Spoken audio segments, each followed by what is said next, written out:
లక్షల పైచిలుకు పెట్టుబడితో 7.5 లక్షల ఉపాధి అవకాశాలు లభించి మనందరికీ ఇచ్చినందుకు మనస్ఫూర్తిగా ప్రధానమంత్రి శ్రీ నరేంద్ర మోదీ గారికి చేతులెత్తి నమస్కరిస్తున్నాం.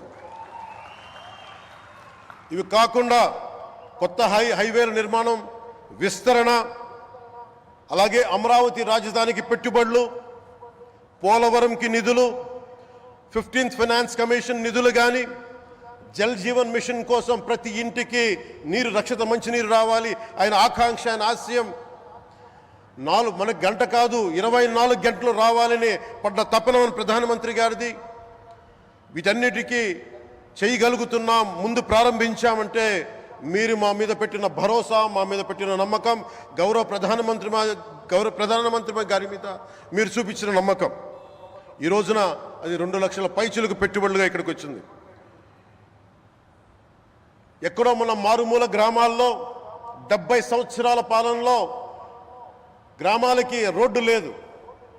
ప్రధానమంత్రి సడక్ యోజన కింద ఈ రోజున మనం మారుమూల గిరిజన గ్రామాల్లో కూడా రోడ్లు వేయగలుగుతున్నామంటే దానికి ముందుండి మాకు వెన్నుతట్టి మాకు నిధులు సమకూరుస్తుంది నరేంద్ర మోదీ గారు.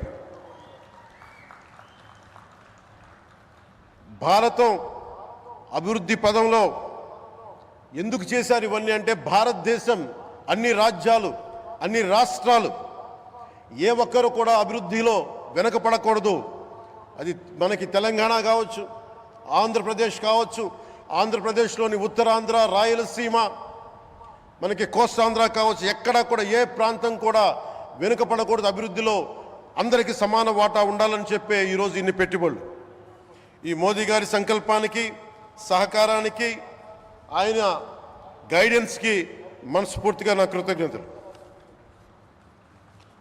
5 ఏళ్ల అవినీతి, అరాచక పాలనలో ఆంధ్రప్రదేశ్ అంధకారంలో కూరుకుపోయినప్పుడు ఆ రోజున మన ముందుకొచ్చి మేము ఎన్డీఏ కూటమితో మనం నిలబెడదాం, ఆంధ్రప్రదేశ్ ప్రజల ఆకాంక్షలు నిలబెడదాం, అభివృద్ధి పదంలో నడిపిద్దామని చెప్పి ఆ రోజు ఆశాజ్యోతిలో నిలబడ్డారు.